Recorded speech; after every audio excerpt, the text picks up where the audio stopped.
You scroll your newsfeed, major crypto exchange under regulatory investigation, stablecoin X loses its dollar peg, leak, large funds are exiting crypto at scale. Your Telegram blows up, some people are writing bind the deep, others are panicking and trying to withdraw everything, and some are calmly posting screenshots with withdrawals disabled. At that moment, the next few hours are already set. Because the crypto market is a mix of extreme volatility, massive leverage and very thin liquidity. One strong hit is enough and the whole structure starts collapsing in a cascade. In this video, we'll break down step by step what can become the trigger, how exactly the crash unfolds, what happens to exchanges, stablecoins and lending platforms, and what kind of world people wake up in after the storm. To understand a crash, you first need to understand the setup. Before every major collapse, the picture is usually the same. The market has been going up for a long time. Altcoins are showing crazy multiples, Twitter and TikTok are full of gurus explaining why this time is different. People stop counting risk,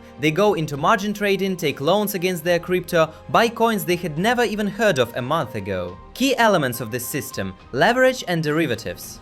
Most trading volume isn't spot, it's futures and perpetual contracts. That means a huge portion of positions exist only because of borrowed money. A relatively small price movement can put many of these positions at risk of liquidation. Stablecoins as the glue of the system. USDT, USDC and others are the blood of the crypto market. Money flows in through them, flows out through them, trading pairs are built around them. If something goes wrong with this glue, the entire structure starts falling apart. Centralized exchanges as single points of failure. A polished interface hides a simple reality: your money is not on the blockchain, it is on someone's internal ledger. If an exchange blocks withdrawals or has its bank accounts frozen, for you it looks like this. Balance is there, but it's unreachable. Trust as the main asset. The blockchain might be decentralized, but decisions are made by very specific people: project teams, exchange owners, regulators, big funds. Once trust breaks, price adjusts to this new reality very quickly. And all of this stands on a foundation where the main driver is not intrinsic value, but expectations and emotion. Now let's imagine a concrete scenario. A major stablecoin which holds a significant share of the market comes under pressure. An investigation reveals part of its reserves are in risky assets, its audit reports are weak, there are questions about its jurisdiction. At the same time, a regulator announces charges against one of the biggest exchanges, claims of violating securities laws, AML issues, possible massive fines, and the threat of cutting it off from the banking system. At first it looks like ordinary FUD. The market is used to scary headlines. But then the stablecoin starts trading not at $1, but at 98 cents, 95 cents, 90 cents. Arbitrage traders try to restore the peg, but banking partners begin to limit operations. Fiat withdrawals slow down, fees soar, and social media is already full of another UST moment memes. People start exiting the unstable coin en masse into Bitcoin, Ethereum, other stables. Some run to USDT, others to USDC, some straight into cash. Volumes explode, spreads widen, and volatility spikes across the board. Within a few hours, the troubled stablecoin falls to 0.7 to 0.6. The chart is a vertical line down. Everyone who used it as a safe parking lot is suddenly trapped. Selling now means locking in a 30 to 40% loss.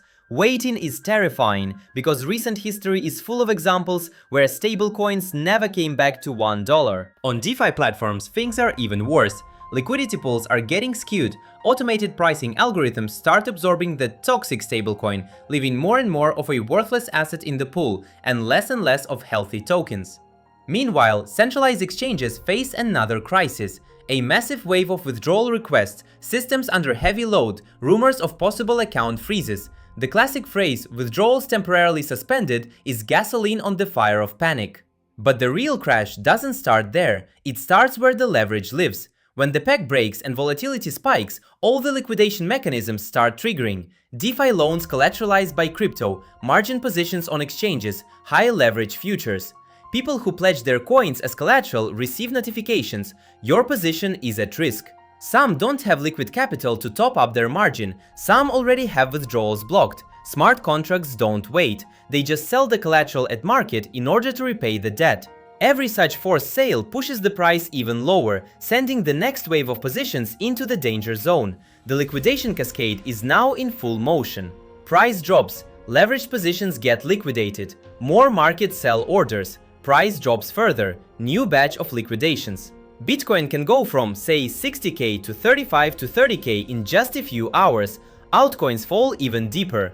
Smaller tokens with weak liquidity simply stop trading. Spreads are enormous and real volume disappears. When the main price move has already happened, the heaviest phase begins, the destruction of trust. At this point, new players step in. Mainstream media with headlines like "Crypto finally dead," politicians saying "We warned you," big investment funds closing their crypto desks and writing in reports "Exit from toxic assets." Retail investors feel cheated. They were promised digital gold and a financial revolution, but what they see looks exactly like the worst of traditional finance, only without deposit insurance, without regulation, and without a bailout. The key thing is, at this stage, many people lose more than money. They lose faith in the idea. That is why recovery after such crashes is so painfully slow. During and after the crash, the market starts a brutal cleanup. Weak exchanges, platforms with holes in their balance sheets, poor risk management, or dependence on a single banking partner are the first to go down. Some implement withdrawal limits, others suddenly go into maintenance mode, and some later claim they were hacked.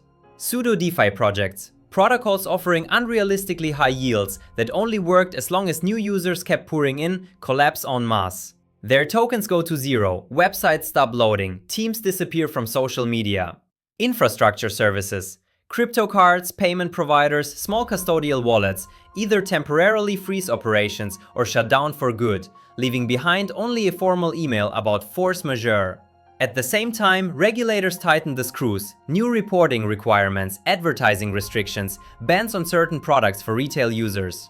The most interesting part doesn't happen on the crash day, but afterwards. A few weeks later, the charts stop printing vertical candles, volatility falls, volumes dry up. The market enters a phase many call crypto winter. What this looks like in practice? Prices may keep drifting slowly downward for a long time. Media attention disappears. Influencers move on and start talking about dividend stocks. And everyone who came only for quick money quietly leaves the space. Who stays? Infrastructure projects that actually build something. Developers who care about the technology, not just the hype. Long-term investors who have already survived several cycles. At the same time, concentration increases. Weak exchanges vanish, strong ones become even stronger. Large funds take over the empty space. Some failed projects get bought for pennies and relaunched under new branding. And one day, a year, 2, 3 later, fresh capital starts flowing back in. A new revolutionary technology narrative appears and the cycle repeats. This crash scenario is not about scaring you, it is about showing what risk really looks like. Because as long as you only see green candles and P&L screenshots, an 80% drawdown feels like something from another universe. But a few things tend to be true in almost every crisis. Most people lose money not at the moment of the price drop, but when they are forced to lock in their losses, through liquidation, frozen withdrawals, or panic selling. Very few people think about stablecoin risk until one of them starts trading at $6 and $7. Almost no one reads exchange terms of service until they meet the phrase "the company reserves the right to limit withdrawals." And nearly everyone believes they'll exit before the crowd, even though technically that is impossible.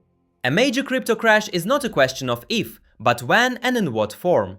History has already shown multiple cycles of explosive growth followed by brutal drawdowns. And every time people said that this time is different. The real question is not whether another crash will happen. The question is, what position will you be in when it does? Max leverage and all in on a single token, or with the understanding that volatility cuts both ways, up and down, blindly trusting stablecoins, or realizing that in a world without guarantees, everything rests on trust. This video is not financial advice, it is a scenario that has already played out many times in both traditional and crypto markets. If you are in this asset class, you need to be able to simulate in your head not only the 10x dreams, but also the nights when it feels like everything is collapsing. Because the ones who plan for the worst case scenario in advance are usually the ones who survive long enough to see the next cycle.